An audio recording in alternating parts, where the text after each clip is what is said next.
The letter was sitting right on top of my welcome mat, tucked under a thin dusting of snow that had fallen overnight. I almost stepped on it. It was in one of those official-looking cream envelopes with the Maplewood Ridge HOA seal embossed in the upper left corner, and I already knew before I even opened it that whatever was inside was going to ruin my morning coffee. I was right. "Dear Mr. Mitchell," it began, in that stiff, bureaucratic tone that Cynthia Ridgeway had clearly perfected over years of terrorizing the neighborhood. "It has come to the attention of the Maplewood Ridge Homeowners Association Board of Directors that you have begun installation of an unapproved structure on the exterior of your residence. Specifically, a heated awning system has been observed in the process of being installed over your rear patio. This installation has not been approved by the Architectural Review Committee and is therefore in direct violation of Section 7, Paragraph 3 of the Maplewood Ridge Community Standards and Covenants. You are hereby ordered to cease all installation activities immediately and submit an appeal in writing within 15 business days or face financial penalties of up to $250 per day of continued violation." I stood there on my front porch in my bathrobe, the icy January air cutting right through the terracloth, and I read that letter 3 times. Then I looked out at my driveway where 6 inches of fresh snow had buried my truck overnight, felt the temperature sitting somewhere around 12 degrees, and thought about the last 3 winters I had spent scraping ice off my outdoor furniture, watching my back patio become completely unusable from November through March. Then I thought about the heated awning system I had spent 4 months researching, 3 weeks getting quotes on, and $1,500 partially installing before the letter arrived. The heated awning was exactly what it sounds like. It was a retractable motorized awning fitted with radiant heating elements embedded in the fabric panels, plus a built-in gutter system that would channel melting snow and ice away from the patio. The whole setup was designed to extend the usable season of my back patio by keeping it clear of snow accumulation and warm enough to actually sit outside during mild winter days. It was gorgeous, honestly. Brushed aluminum frame, charcoal gray fabric, clean lines. The contractor I hired, a guy named Dave, had done 6 of these in the area, and they looked fantastic on every house. I had actually submitted the Architectural Review Committee request form back in October. I filled out the form, attached the product specifications, the color samples, the structural load calculations that the manufacturer provided, and even included a photo mock-up of how it would look on the back of my house. I dropped it off in person at the HOA management office, made sure the receptionist stamped it received, and kept my copy. Then I waited, and waited, and waited. 45 days went by with no response. The Maplewood Ridge HOA bylaws stated clearly that if the ARC did not respond within 45 days, the request was deemed automatically approved. I had that highlighted in my printed copy of the bylaws. I had it underscored in red ink. I had looked it up 3 separate times just to be sure. So after 45 days of radio silence, I called Dave, told him we were good to go, and he started the installation the 2nd week of January. 2 days into the job, I got the letter. Here is the thing about Cynthia Ridgeway that you need to understand before any of this makes sense. Cynthia had lived in Maplewood Ridge for about 11 years. She had been on the HOA board for 7 of those years, and had been the ARC chair for the last 4. She was one of those people who had discovered in middle age that the HOA was a source of power, and she had leaned into it with a level of enthusiasm that should have been professionally evaluated. She drove a white Lexus SUV that she kept immaculate despite the road salt situation every winter, wore a fleece vest in the HOA logo color literally every day from October through April, and had a reputation for driving slowly through the neighborhood with her window cracked, peering at houses for potential violations. She had already sent me 2 previous letters in the 3 years I had owned my house on Birchwood Court. The first one was about my garbage cans being visible from the street on a non-trash day, because I had left them at the end of the driveway for about 4 hours after returning from work. The second one was about a string of lights I had put on my back fence during the holidays, which she deemed excessive under the community decoration guidelines. Both times I had politely responded, pointed out the relevant bylaw language, and the complaints had quietly gone away. But I could feel that Cynthia had not forgotten any of it. I went inside, warmed up my coffee, and called Dave to put the installation on hold for the moment while I figured out my next move. Dave was understanding about it, said it happened more than people would think, and told me to let him know. Then I sat down at my kitchen table with my printed copy of the HOA bylaws, my stamped received form copy, and my calendar, and I started building my case. The 45-day automatic approval provision was right there in black and white. Section 12, Paragraph 8. In the event the Architectural Review Committee fails to respond in writing to a submitted request within 45 calendar days of the date of receipt, said request shall be deemed approved by default, and the homeowner may proceed with the proposed improvement. My submission was stamped received October 9th. 45 calendar days from October 9th was November 23rd. It was now January 12th. I had been in default approval territory for over 7 weeks. The cease and desist letter, the fines, all of it, was completely without legal basis. But I did not fire off an angry email right away. I had learned through the garbage can incident and the lights incident that Cynthia operated in a specific way. She liked to escalate, she liked to make you feel like you were cornered, and she liked to see you scramble. The worst thing you could do was scramble. The best thing you could do was let her escalate a little, document everything, and then present an airtight response that left her no room to maneuver. So I gathered my documents, took clear photos of my stamped submission form, scanned everything, and put it all in a folder on my desktop labeled HOA Arc Dispute January. Meanwhile, winter was not messing around. The second week of January brought another snowstorm, this one dropping about 8 inches on top of the 6 we already had, and the temperatures were staying low enough that none of it was melting between storms. My street, Birchwood Court, had a slight downhill grade toward the intersection, and with the road salt situation being inconsistent because the HOA contracted a private plow service that had its own scheduling quirks, the bottom of the street got genuinely icy by the end of the first week. My neighbor across the street, a retired guy named Phil, had already slid his truck sideways trying to back out of his driveway and clipped his own mailbox. Nobody was hurt, but it was a whole thing. Phil was not happy. The neighborhood generally was in full winter survival mode. People were making multiple hardware store runs for ice melt, fighting with their snow blowers, complaining about the plow service packing snow bricks across the ends of their driveways every morning, and dealing with the general misery of a genuine old-fashioned cold winter. My propane company had already called once to say delivery schedules were backed up 3 days because of demand, and I had to be careful with my usage until they could top off my tank. My heat pump handled most of the house fine down to about 15 degrees, but below that it struggled, and I had to supplement with the propane, so the tank level was something I was watching pretty closely. In the middle of all of this, I got a phone call from Cynthia Ridgeway herself. I was outside shoveling my walk when she called, and I saw her name on my phone screen and actually laughed out loud a little before answering.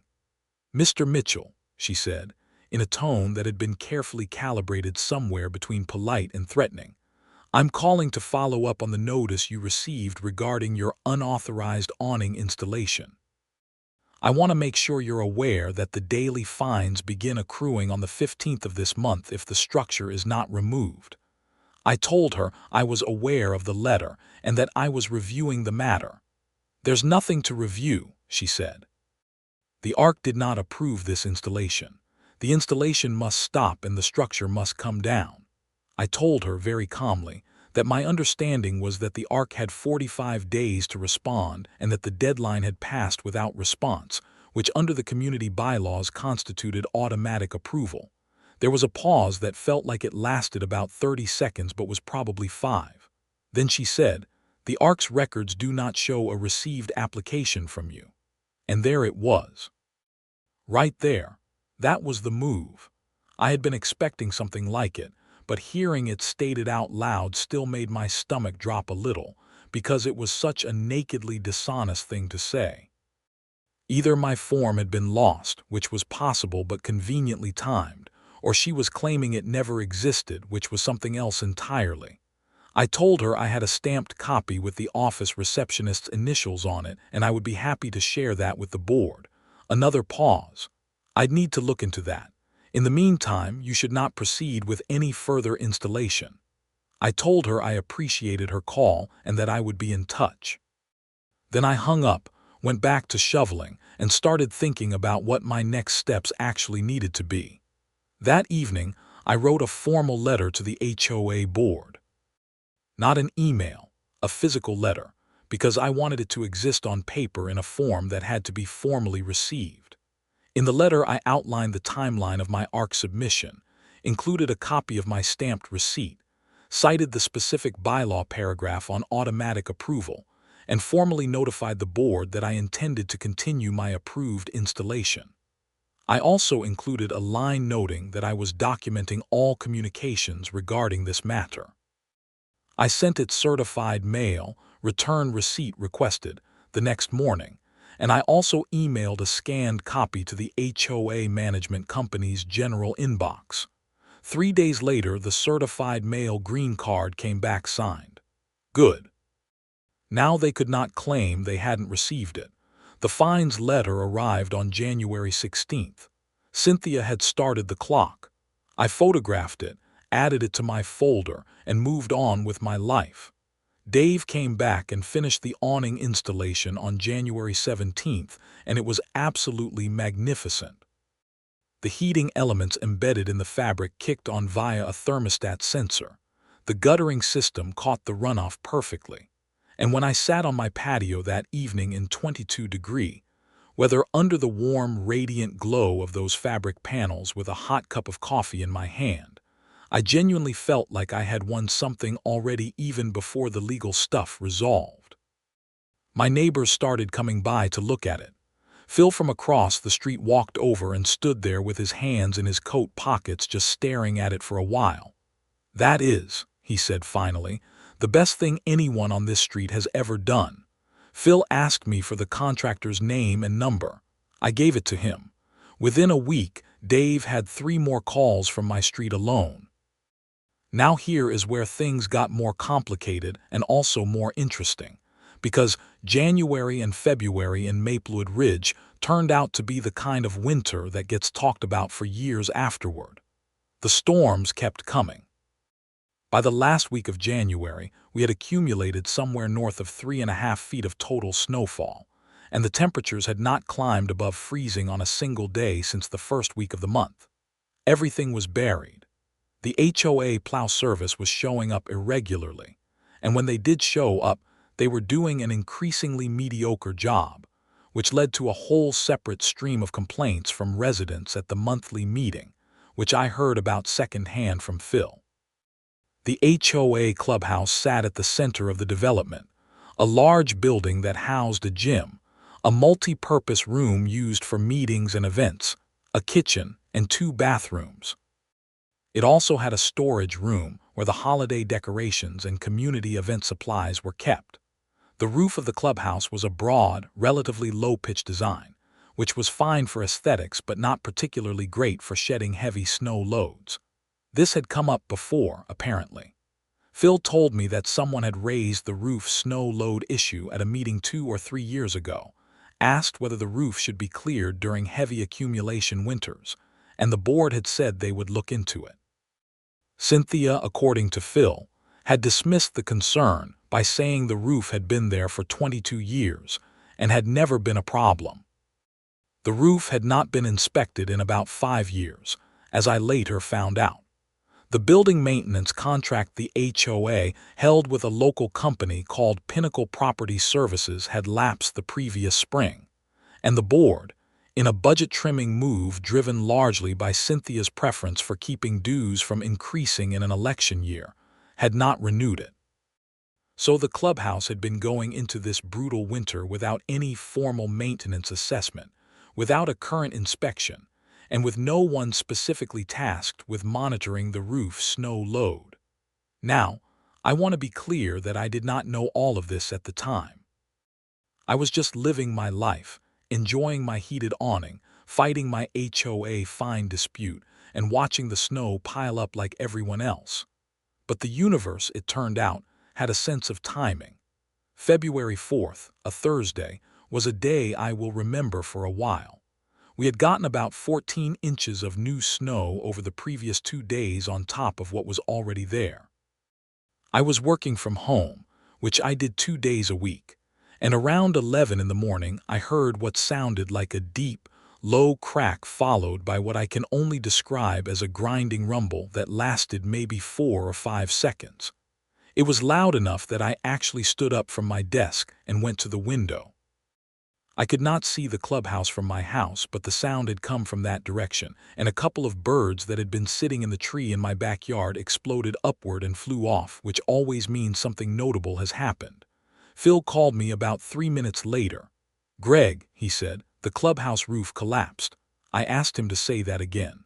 "The clubhouse roof, the back section, the one over the main hall, it came down. The whole middle section is just gone." Nobody was in the building when it happened. That was the incredibly fortunate part, and I mean genuinely fortunate in a way that should not be understated. If it had happened during one of the evening fitness classes or during a weekend event, the outcome could have been genuinely catastrophic. As it was a Thursday morning in February, the gym was empty, and the main hall was empty. The only damage was structural and material, which was still substantial, but at least did not involve anyone being hurt. I drove over to the clubhouse about an hour after it happened, and the scene was something. The back section of the roof had pancaked straight down into the building. You could see the structural rafters bent and split, the roofing material and insulation compressed into a heap on what had been the gym floor, and snow cascading in from the open sky above. The HOA management company's property manager, a flustered guy named Trevor who drove a silver Hyundai and always looked slightly overwhelmed, was there walking around in a circle on his phone.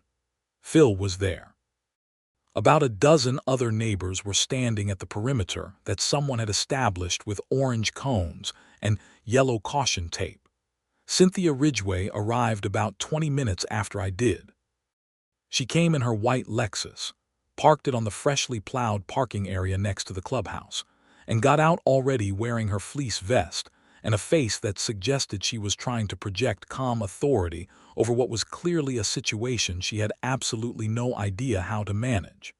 She walked up to Trevor, who immediately started talking to her very fast and gesturing at the building with his clipboard. The thing I noticed, standing there in the cold with my coat zipped to my chin and my breath puffing in front of me, was the contrast between the situation and the thing Cynthia had been spending her energy on for the past month. For weeks she had been laser-focused on my back patio awning, sending letters, assessing fines, calling me, disputing my ARC submission. And right here, the building that she and the board were actually responsible for maintaining was sitting open to the winter sky because its roof had fallen in. I took some photos, not in a gloating way, just because documenting things had become something of a habit for me by this point. I made sure to get clear shots of the building damage, the visible roof structure, and the surrounding snow accumulation. The next few days were busy in Maplewood Ridge in a way the neighborhood had not been in a while. The building had to be condemned and boarded up. There were insurance adjusters on site the following day. There was a structural engineer brought in. And then, fairly quickly, the details started coming out in ways that were not flattering to the HOA board. The structural engineer's preliminary assessment, which somehow made its way around the neighborhood grapevine with remarkable speed, indicated that the roof failure was consistent with the combined effects of the extraordinary snow load and pre-existing structural deterioration in the rafter system. Deterioration that would have been identified and could have been addressed had the building been under an active maintenance contract and had regular inspections taken place. The HOA's property insurance was going to cover the rebuild, but there was a deductible of $25,000, and there was also the question of whether the insurer would cover the full claim given the lapsed maintenance contract and the apparently deferred maintenance status of the structure. That was not settled quickly. The insurance company sent its own inspector. Legal letters started moving around. In the middle of all of this, I was still getting fine notices. Cynthia, whatever was happening with the clubhouse, had apparently put my fines on some kind of automatic schedule because I got another one on February 8th for 8 days of accumulated fines at $250 per day, totaling $2,000. That letter had been generated by the HOA management company's system, which meant someone had told that system to start the clock, and that someone had almost certainly been Cynthia. I had been patient. I had documented. I had sent my certified letter. I had given the process a chance to work through normal channels. And now I was being billed $2,000 for an installation that had been automatically approved 7 weeks before they tried to stop it, while the board was simultaneously dealing with the fallout from a roof that collapsed because they canceled the maintenance contract. I called a real estate attorney. Her name was Sandra Acaffer, and she had handled HOA disputes before. I gave her the full timeline, my documentation package, the ARC submission receipt, the bylaw language on automatic approval, the fine notices, the certified mail green card, and copies of all the correspondence. Sandra looked at it and came back to me within 2 days. Her assessment was straightforward. I had an airtight case. The automatic approval provision was unambiguous. The fines were without legal basis. If the HOA attempted to collect or took adverse action against me, such as placing a lien on my property, I would have solid grounds to sue for the fines, legal fees, and potentially additional damages. She drafted a formal legal letter to the HOA board and their management company. The letter went out February 12th, certified mail, also emailed. It was polite, professional, and extremely specific. It laid out the timeline, cited the bylaw provisions, referenced my documented submission and the automatic approval, and formally demanded that the HOA cease all fine collection activity related to the awning, rescind all fine notices issued, and confirm in writing within 14 days that the matter was considered resolved. It also noted that any attempt to place a lien on my property would be met with immediate legal action. Now here is where it got really interesting, because receiving that letter apparently coincided with some other things that were happening internally in the HOA at the same time. The insurance situation with the clubhouse roof was getting tense. The insurer was pushing back on portions of the claim specifically tied to the maintenance lapse. A few of the other board members, people who had been pretty quiet and deferential to Cynthia for a while, were starting to ask uncomfortable questions about the decision to not renew the Pinnacle maintenance contract and about what the board's actual liability exposure was. And then, separately, a neighbor named Donna who lived on the far end of the development had filed a formal complaint with the county about the condition of the roads in the development, which opened a whole other conversation about what the HOA's maintenance obligations were under the development's governing documents. Phil told me about most of this. Phil had been attending HOA meetings for years and knew all the players, and he had apparently decided this particular winter that he was done being a quiet observer. He went to the February board meeting, which was held via video call because the clubhouse was condemned, and he asked pointed questions about the maintenance contract decision, about when the roof had last been inspected, and about whether there had been any board discussion about snow load management for the clubhouse during the current winter. He got vague, defensive answers from Cynthia, but he was not the only one asking. There were several other homeowners on that call. Some of them had questions about the roads. Some of them had questions about the plow service contract. One guy from Sycamore Lane asked specifically about the special assessment they might all face if the insurance did not cover the full rebuild cost, because a $25,000 deductible spread across the community was about $40 per household, but if the claim was partially denied, it could be much more. That question did not get a good answer either. And then someone, I honestly do not know who, asked about the ARC situation with my heated awning and whether it was true the HOA was fining a homeowner for an installation that had been automatically approved under the bylaws. Cynthia tried to redirect, saying it was an ongoing matter that could not be discussed publicly. But the seed was planted, and the fact that the HOA was spending energy pursuing a homeowner over an approved patio awning, while the clubhouse was open to the February sky, was not lost on anyone. The response to Sandra's legal letter came on February 18th. It was from the HOA management company, not from Cynthia directly, which told me something about the internal dynamics.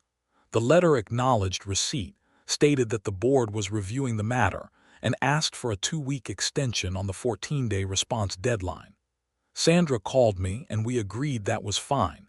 It was a reasonable ask and suggested they were taking it seriously.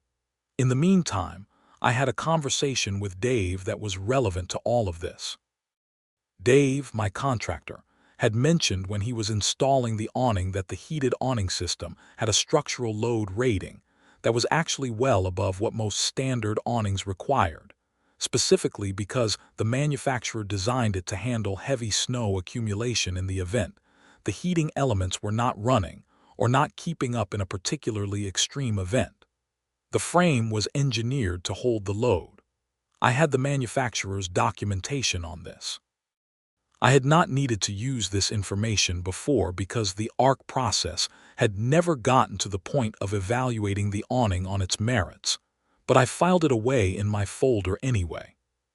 The irony of my awning being over-engineered for snow load, while the HOA's clubhouse roof had failed under snow load, was not subtle. Phil pointed it out first, actually. He said it one afternoon standing on my patio under the awning, which was running its heating elements beautifully, and had the patio clear and comfortable despite it being about 18 degrees outside, and he just said, "You know what this is? This is the universe making a point." I could not argue with that.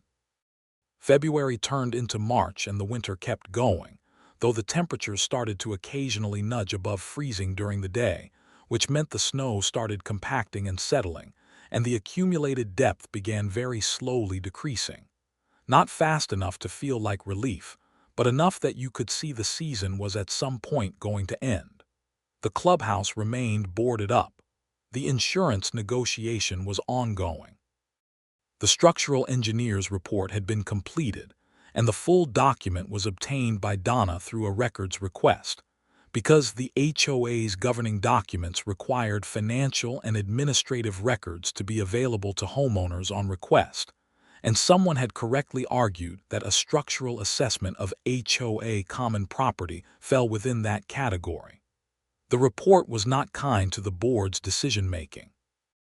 It noted the pre-existing deterioration in specific rafter connections that would have been visible during a standard maintenance inspection. It noted that snow load mitigation for low-pitch roofs in heavy snow regions was a recognized best practice that included either structural reinforcement or active removal during high accumulation events, and it included a line that I thought was particularly pointed, stating that the failure event was foreseeable and preventable under standard property maintenance protocols. Donna shared the report with Phil. Phil shared it with about a dozen other neighbors. I am sure it found its way further than that. On March 3rd, Sandra received the HOA's formal response to her legal letter. It was 2 pages long and it essentially conceded every point. The board acknowledged the 45-day automatic approval provision, acknowledged that the ARC had failed to respond within the required window, acknowledged that the fines had been issued without valid legal basis, rescinded all fine notices, confirmed that my awning installation was approved as a matter of record, and agreed to remove any related notation from my homeowner file. The only thing they did not do was explicitly apologize, but they had not needed to. The legal capitulation said everything. Sandra called me when she got it, and she was pleased in that calm, professional way that lawyers are pleased when a case resolves the way it should. I told her she had done excellent work and asked what the bill looked like. She told me, I paid it, and I sat there for a moment thinking about the fact that I had to pay a lawyer to tell the HOA what their own bylaws said, which was frustrating, but also that I had now completely won every element of the dispute, which felt genuinely satisfying. There was one more thing I wanted to do, and it was not vindictive. It was practical. I wrote a letter to the full HOA board, not just to Cynthia, asking them to formally address 3 things. First, that the ARC be required to use a tracking system for submitted requests so that the 45-day clock was monitored and documented, and no homeowner would face this situation again. Second, that the board review and reinstate a maintenance contract for HOA common property including the clubhouse, once it was rebuilt, covering regular inspections of structural elements. Third, that the board adopt a snow load management protocol for the clubhouse roof. I sent that letter certified mail to each board member individually, not just to the general HOA inbox. I also talked to Phil about organizing some of the neighbors for the March board meeting, because Phil had been wanting to do this for a while, and now there was both the energy and the reason to do it. The March board meeting was the first one held in person since the roof collapse, conducted in the temporary space they had arranged in a local church hall on the other side of the development's main road. About 30 homeowners showed up, which Phil said was 3 times the normal attendance for a winter meeting. The room was full and warm, and the folding chairs were arranged in rows that faced the board table, and Cynthia Ridgeway was sitting at the center of the board table looking like someone who had been very much hoping the turnout would be smaller.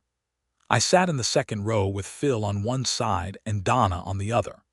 The meeting started with the board's regular agenda items, which they got through quickly because it was clear the room had come for specific things and everyone knew it.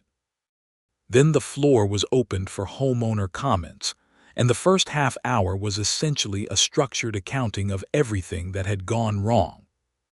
Phil asked about the maintenance contract decision, and when exactly it had been made and by whom, and whether the full board had voted on it. Cynthia tried to explain it as a routine budget measure that had been discussed in an executive session. One of the other board members, a man named Robert who had been on the board for about 2 years and clearly had some personal reservations about how things had been managed, said that he wanted to clarify for the record that the contract renewal question had been presented to the board as a recommendation from the committee, and that the board had not conducted an independent assessment of the building's structural condition before approving the non-renewal. That was a significant thing for a sitting board member to say at a public meeting with 30 homeowners present, and the room felt it. Donna presented the structural engineer's report, read the specific lines about the failure being foreseeable and preventable, and formally asked whether the board intended to take any corrective governance measures as a result. Cynthia began talking about the insurance process and the rebuild timeline, which was not really an answer to the question. Donna asked the question again, specifically, would the board be reinstating a building maintenance contract before the clubhouse roof was rebuilt, or would they be waiting until after? The question was sharp because either answer was uncomfortable. If they reinstated before the rebuild, it implicitly acknowledged they should have had one all along. If they waited, they looked like they were still prioritizing budget over safety. Cynthia said the board would take the question under advisement. Then I stood up and presented my awning situation. I kept it factual and brief because I did not need to be dramatic about it. I stated the timeline, the ARC submission date, the receipt, the 45-day provision, the automatic approval, the fine notices issued afterward, the legal letter, the HOA's capitulation. I then read aloud the specific bylaw paragraph on automatic approval so that every homeowner in the room knew it existed and knew it applied to them too. I said that I was not raising this to embarrass anyone, but to make sure that every homeowner in Maplewood Ridge knew their rights under the governing documents, because it was clear the ARC process did not have adequate safeguards and other homeowners deserved to know what protections they had. The room was very quiet while I spoke. When I finished, a woman in the back row whose name I did not know raised her hand and said that she had submitted an ARC request the previous summer for a fence replacement and had never heard back and had ultimately decided not to proceed with the project. Under the automatic approval provision, she asked, was her summer submission approved? I told her I was not an attorney, but she might want to look at the bylaw language and consult with someone. I could see Cynthia's jaw tighten. 3 other people raised their hands with similar situations. The ARC tracking system, or rather the lack of one, was clearly a problem that extended well beyond my specific case. I sat down. Phil leaned over and said quietly, "That went well." The meeting continued for another 40 minutes and covered the insurance situation, the special assessment question, and the temporary use of the church hall for events. By the end of it, 2 things had been formally proposed as agenda items for the April meeting: a vote on reinstating the Pinnacle maintenance contract, and a vote on establishing an ARC tracking and notification system with documented timelines. Both proposals had been seconded by Robert, the board member who had spoken candidly earlier, and both had been recorded in the meeting minutes. That felt like progress. Now, there is one more thread to close here, and it is the one that directly involved Cynthia and the question of whether what she had done was simply bad management or something more deliberate. I want to be honest about this because it matters. After the legal resolution of my awning dispute, Sandra had noted in passing that the ARC submission tracking issue could, depending on the circumstances, theoretically move from negligence into something more deliberate if there was evidence that applications were being suppressed or misrepresented intentionally. She was not saying that it happened, just noting the distinction. I had thought about this. And I had thought about the specific phone call where Cynthia told me the ARC's records did not show my application. The application had been physically submitted at the HOA management office with a stamp. The receptionist who stamped it, a young woman named Cara, was still working there.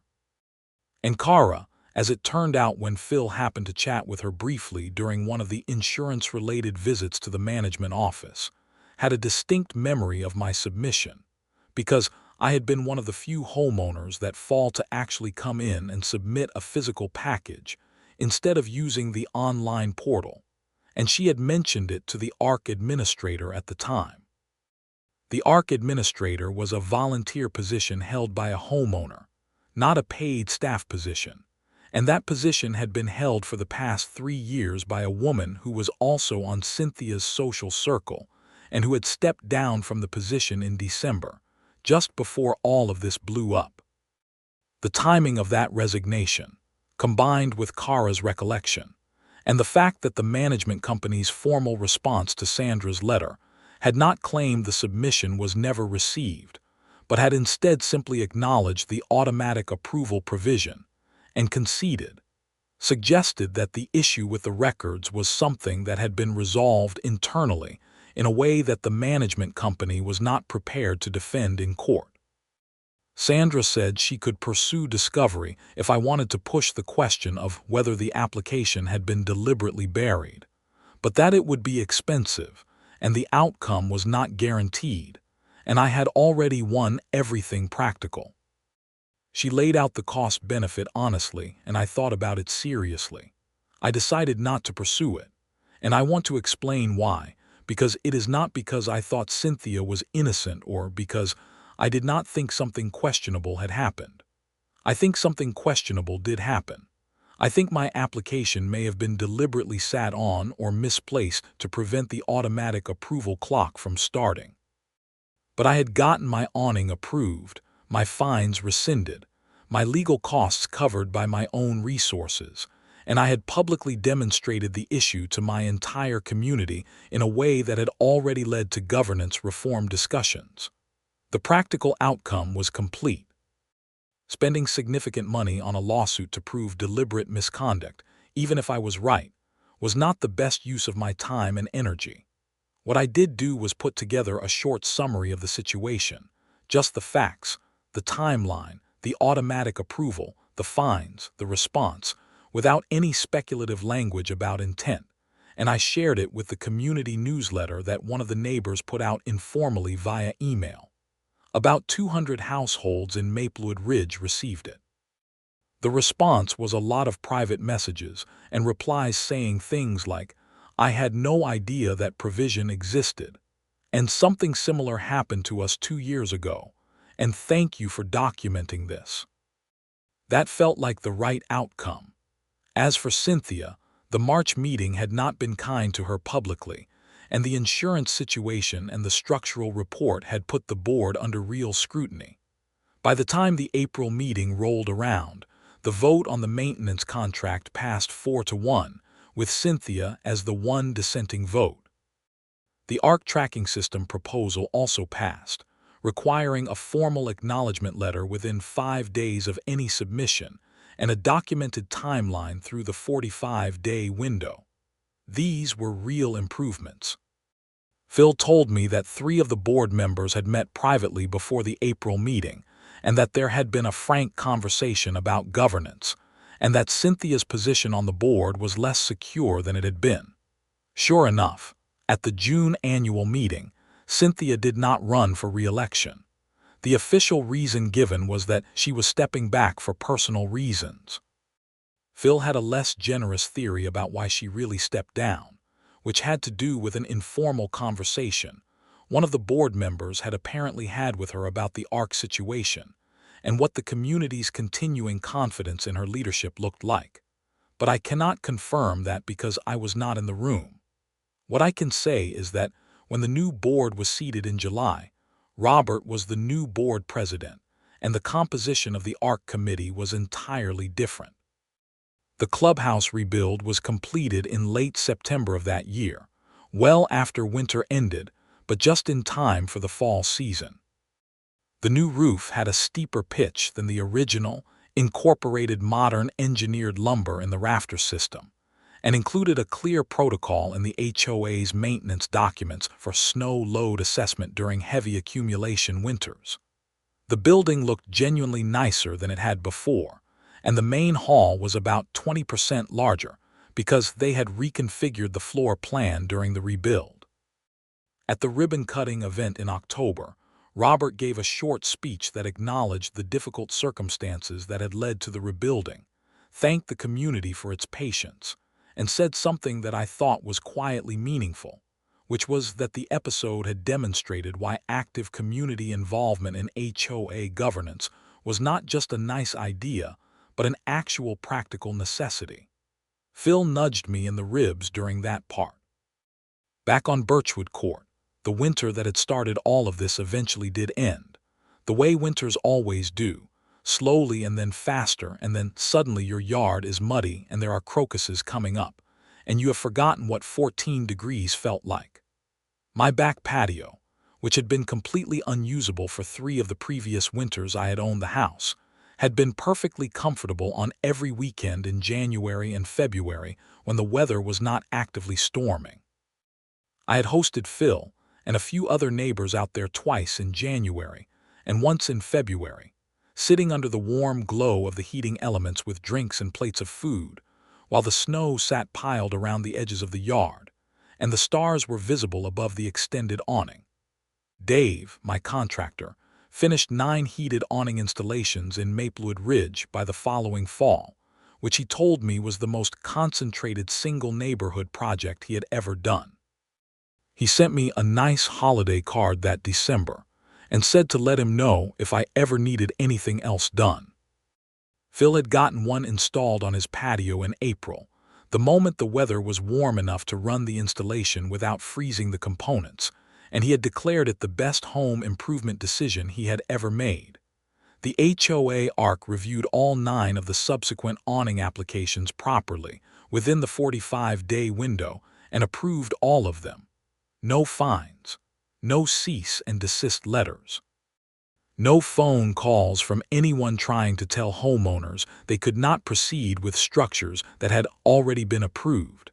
There is a specific moment I keep coming back to when I think about all of this.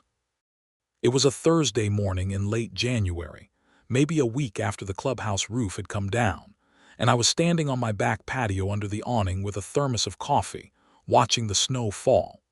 It was steady, heavy, fat flakes coming straight down in the still air, and the heating elements were doing their job, and the gutters were channeling the melt, and the patio was clear and dry underfoot even as the yard was disappearing under white. Everything had been difficult for weeks. The fines, the lawyer, the documented evidence, the formal letters, the cold mornings, the ice on the road, the propane situation, the whole fight. But I was standing there warm and comfortable in a space that I had built and fought for, and somewhere across the development, there was a building with a collapsed roof that was the direct consequence of exactly the kind of corner-cutting, approval-ignoring, maintenance-skipping thinking that had been directing the HOA when Cynthia was running it the way she ran it. And my awning, the one she had tried to make me tear down, was exactly what the clubhouse roof should have been managed like. Properly reviewed, properly built, properly maintained, designed to handle the load that the season was going to put on it. There is something almost poetic about that, if you are the kind of person who finds poetry in building codes and bylaw compliance. I happen to be exactly that kind of person. The winter eventually released Maplewood Ridge from its grip sometime in mid-March, the way it always does, grudgingly and in stages. The road salt stains showed up on everyone's driveways. The snow-plowed berms at the intersections turned gray and slowly shrank. The kids in the neighborhood, who had been building snow forts and sledding down the embankment behind the development for months, shifted without ceremony to riding bikes and drawing on the sidewalks with chalk. Phil's mailbox, which he had fixed properly in February with a new metal post set in concrete specifically, so it would survive future mailbox clipping incidents, stood perfectly upright and looked better than the original. I cleaned and stored the contractor's temporary covering they had used during the installation, gave my patio furniture a wipe down, and made a note to have Dave come back in the fall before the next winter season to service the heating elements and check the motorized retraction mechanism. The awning had performed exactly as advertised through one of the harder winters the region had seen in recent years, and I wanted to keep it in good shape. When the April board meeting came and the maintenance contract vote passed, I was there in the audience, and I voted in support from the floor during the open comment period before the formal board vote. It felt right to show up for that. The vote was not about me or my awning anymore.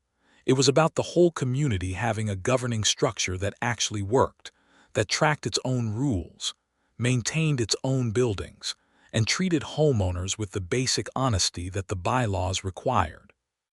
That was worth showing up for. Phil ran for a seat on the HOA board at the June elections. He won by a comfortable margin and joined Robert and 2 other new members. The board that emerged from that election was genuinely different in its orientation, more focused on practical maintenance and transparent process than on enforcement theater. Phil called me after the results were announced, sounding pleased, and I told him the neighborhood was lucky to have him on there. He said, "Greg, I have been complaining about the HOA from my living room for 6 years.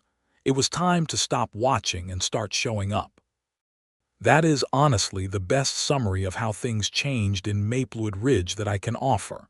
My heated awning is still up. It looks great. Every fall when I test the heating elements before the first cold snap and watch the radiant warmth kick on, and the first snow of the season hit the fabric and melt away into the gutters, I think about Cynthia's letter sitting on my welcome mat in January, half buried in snow, telling me to take it down. And I think about how sometimes the right response to being told you cannot have the thing that works is to document everything, know your bylaws, hold your ground, let the other side make their moves, and then watch what happens when a winter that does not care about anyone's ego comes and shows exactly whose preparation was worth something. The awning stayed up. The clubhouse roof came down. The board changed. The community got smarter about its own governance.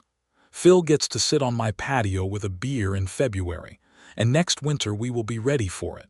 That is about as good an ending as a story about an HOA fight and a collapsed roof can have.